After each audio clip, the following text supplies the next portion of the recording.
Alright, hey everyone. So today what I'm going to do is show you how to make your electric guitar sit in the mix, but without sounding too harsh.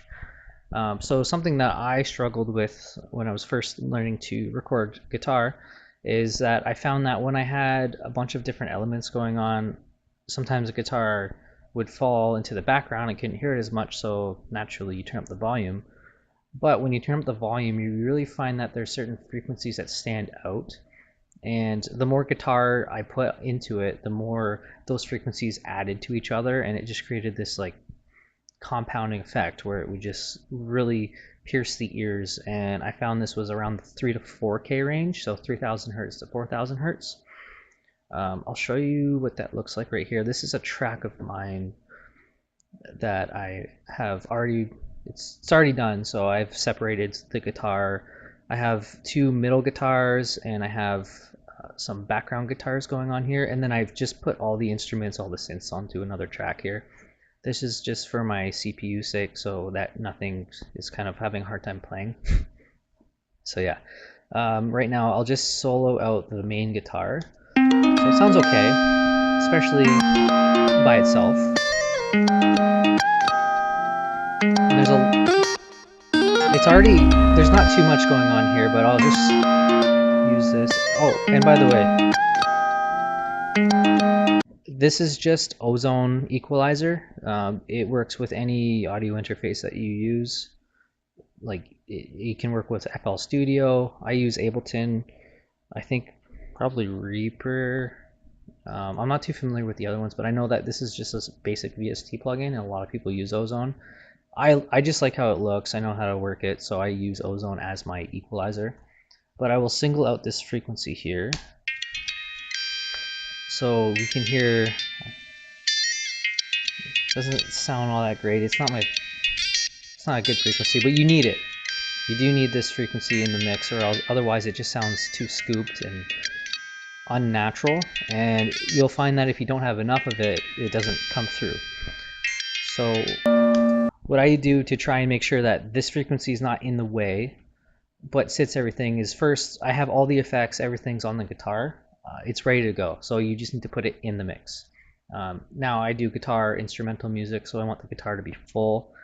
Even if it's a rock song, you still want the guitar to be full, but usually the vocals are dead center. This is especially important for me to make sure the guitar sounds nice, because the guitar is in the center. This is what I want to go for.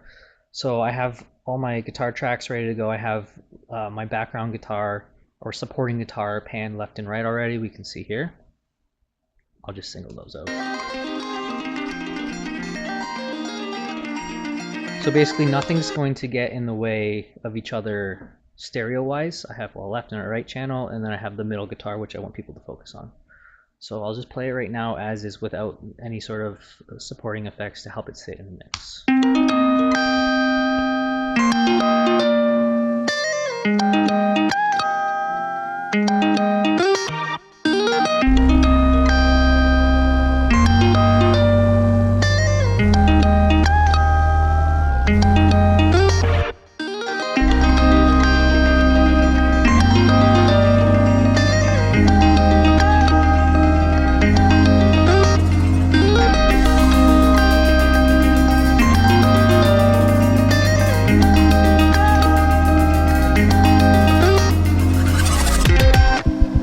So it doesn't sound too bad. Sits in the mix okay. If I go in where there's a little bit more going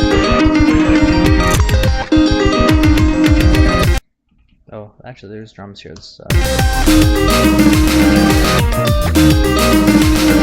There's a guitar specifically sticking out a lot right here.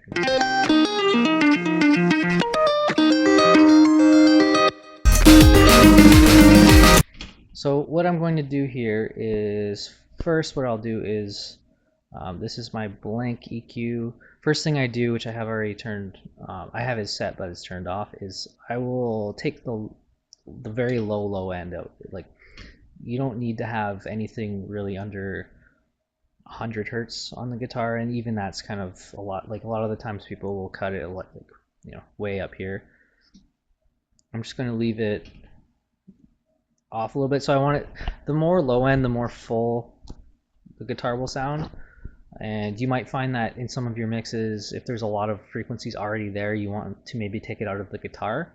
And that's kind of where the, I don't want to say mud, but it will sound kind of muddy, but it also will sound warm with this frequency. So you'll know if you have too much.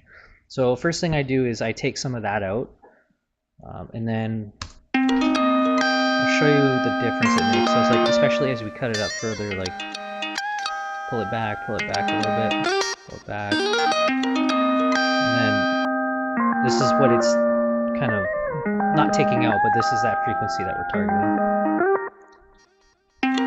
So very first thing I'll do is I will take out that frequency. Next, what I'll do, I find that if I'm having a hard time getting the 3K out, like it still sounds kind of harsh, what I'll do is there is a dynamic EQ. Where did it go? Here it is. Sorry, not dynamic EQ. Sorry, it is a dynamic EQ. Sorry, it's called Analog Obsession. So this is a free VST plugin that I like to use, and I'll show you how it works. We can see right away there's different bands. So each band, there's a high band, there's a high mid band, there's a mid, low mid. So what it's kind of breaking up that spectrum into high, high mid, mid, low mid. And it's not the greatest setup. Like there's better ones, but because this one's free and it works, I use it. I don't really like to pay for plugins because there's so many plugins. There's so many good ones, but there's so many plugins. But we can see here in the high mid, I have it set to 3K. And what you do, if you click it and then go up to the top left, you can see it says high mid frequency. So that's kind of the target frequency there. And you can set the bandwidth, and what this is it's kind of like the Q. So if you're not sure what the Q means, I will go to Ozone and show you really quick. So a Q is kind of like, if I pull this down, I'm not going to keep it, but I'm going to pull it out. So this curve, how wide it is kind of like the Q. So we can see here, if we make it narrower, it's really focusing in on that one frequency, and then if we open it up, it's taking out broader frequency. So that's what the Dinosaur Analog Obsession bandwidth is. I have it set very narrow. I want it to kind of target that frequency and not too many other ones. And then we can see here that we have a ratio, and this is basically how, when it's activated, how many dBs is it going to go down? Like how much compression are you applying to it? I like to set it very low. You don't want it to be too high because it will sound unnatural and weird.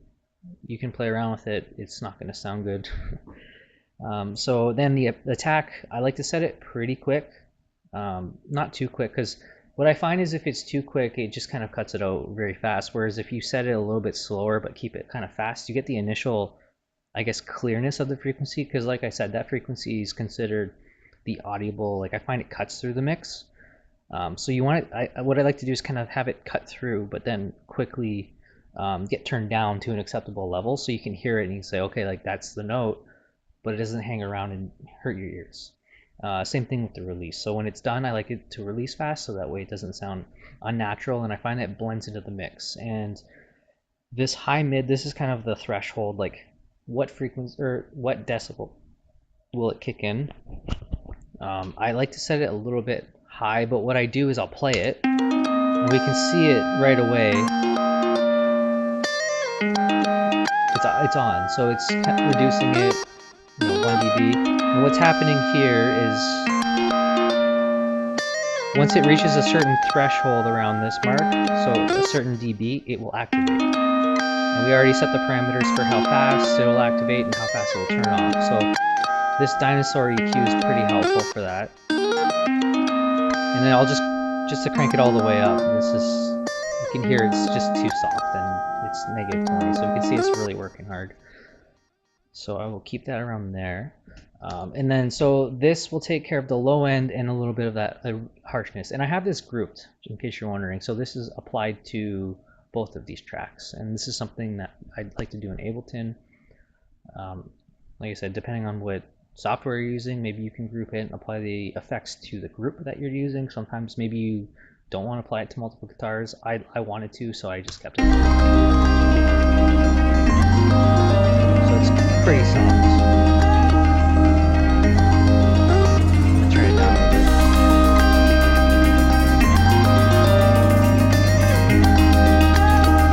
you can hear it's cutting through, but it's not as harsh. I also recommend headphones for this. If you're just listening through laptop speakers, you might not hear the subtle differences, but they are very small differences, but they do stand out, especially when you move on to the mastering phase of things. Like, this is still the mixing phase.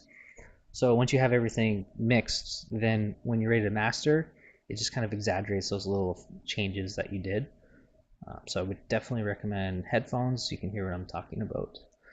So the last thing that I will do, or sorry, there's two things I'll do. So there's another one here, and it's called, I wrote it down, VST I can't pronounce this. It's made by Wave Groove. Apologies, my English is horrible. But what this is, it is like a high-end tamer. So I was looking for something that would be equivalent to Soothe. If you're not sure what Soothe is, it's kind of what it basically does is you can set a target frequency and it will reduce it dynamically. So it will allow that frequency to be up there, kind of similar to what we already did with the dinosaur, but it's a lot more precise. It's just the way they made it, it's one of a kind. And this is the closest, I guess, replacement I can find of it. It's not quite the same, but what this does is it tames all of the high harshness across the board. And actually, I think it does all of the spectrum, but you can really hear it in the highs, the high part of the frequency band. And I will show you what it sounds like with it off right now. And I'll turn it on. I'm gonna turn it on here. You can't hear it too much. I'm gonna crank up the. I'm gonna turn up the wet while it's playing, and you can really hear what it's doing. That's the wrong part of the song.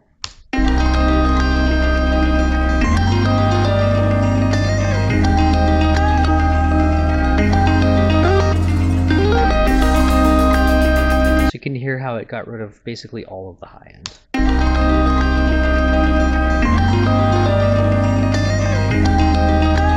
And there's also a tame option here.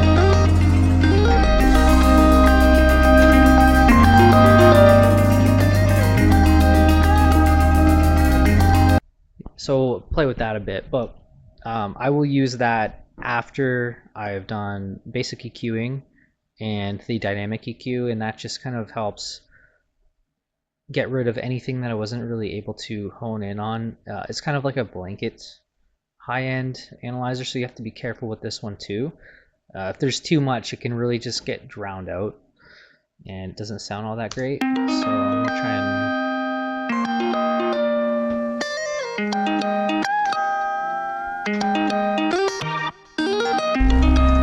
I won't go through too much how to use this. I'm still figuring out I know that this one's the delta, so you can hear this is what it's taking out.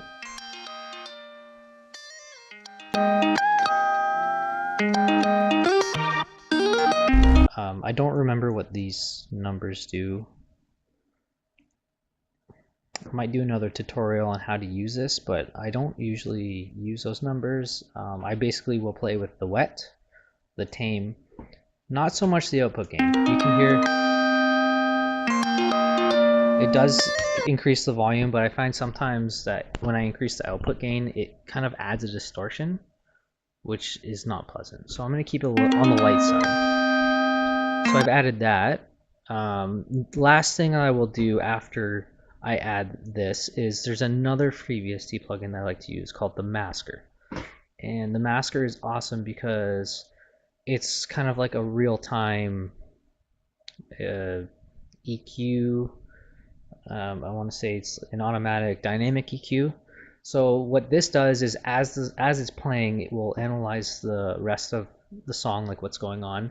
So I have it applied to the guitar tracks, but what it will do is it will pay attention to the everything track that I have. If you had multiple tracks, it basically will take in everything and determine what frequencies are kind of on top of each other, and you can, this is what's the masker, what you can do is take out those frequencies or increase those frequencies to help it shine through. So what I usually do with the guitar is I will Right now it's set to bury, but what I'll usually do is have it set to reveal. So that way, if there's any frequencies that are being masked in there, it can help push it out above the mix so you can hear it more. But you do have to be careful because it will do all of the frequencies. So you don't want to like, increase the low end that we just took out if it's being buried, or maybe it'll increase that 3K that we just took out. We don't really want that. So in addition to adding it to the guitar that we have, I will also put it on the mix. I don't have it on this main mix right now, but I will put it on the mix, and what I will do is set it to bury. So that way those mass frequencies are being buried. And then on the guitar, I will have it set to reveal a little bit. So what it'll do is kind of take it out of the main mix and then allow it to come out in the guitar so it's more audible, but it's not really adding that compounding effect where it's just going to be too much, whether it's 3K, 5K, 500 hertz. That way nothing's really sticking out, because with this I find that, like I said, if I have it set to reveal all the way, especially if I don't set it to bury on the everything mix, sometimes you just get some frequencies that pop out really hard, and it does not sound good. So what we'll do, set that back. Sidechain level, this is kind of the amount of the sidechain. The other thing that is cool with this is I can sidechain the guitars to like the main mix, and then same thing if I have it set to, here I'll just look master. If I go to the main mix, I can sidechain it to the guitar group, and then that way the guitar group, it's set to bury those mass frequencies in the main mix, so that way it'll allow the guitar to come out, and the sidechain is the amount. And if I put play, you can kind of see it working here. So right now we can see it's kind of working around the, let's say maybe 700, 600 hertz.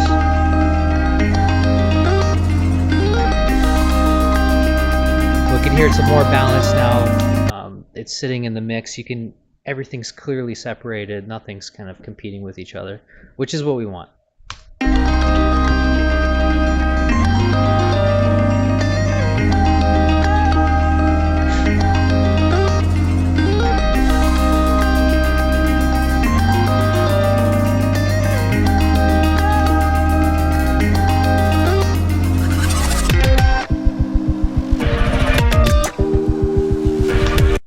And that's that. So it's very subtle, like I said, especially when you go to master it, those subtle differences really pop out.